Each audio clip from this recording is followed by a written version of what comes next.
Ayan guys. Ito po ang lulutuin natin. Niluluto ko ngayon.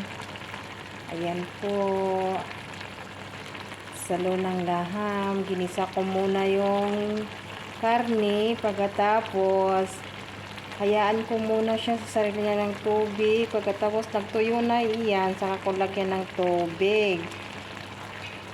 Tapos tinitimplahan ko na yan. Yan.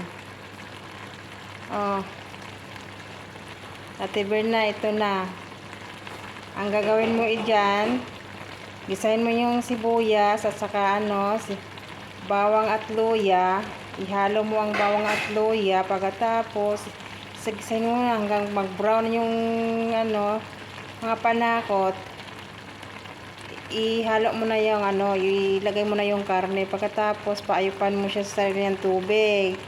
Pagkatapos, lagyan mo siya ng baharat, korkom, saka tomato paste. Yan te.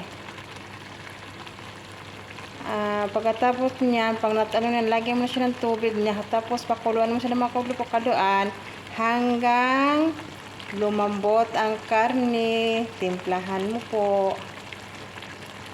Ayan na, Ate Berna. Ayan.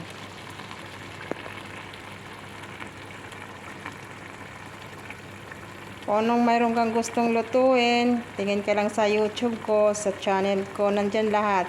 Iaano ko lahat ng pagluluto ko ngayon, isasabihin ko sa'yo kung paano mo gagawin.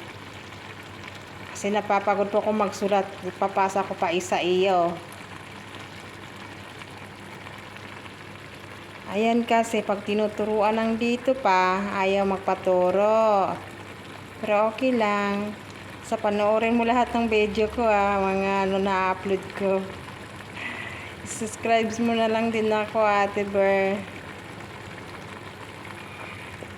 Yan guys, bye bye. God bless all. I love you.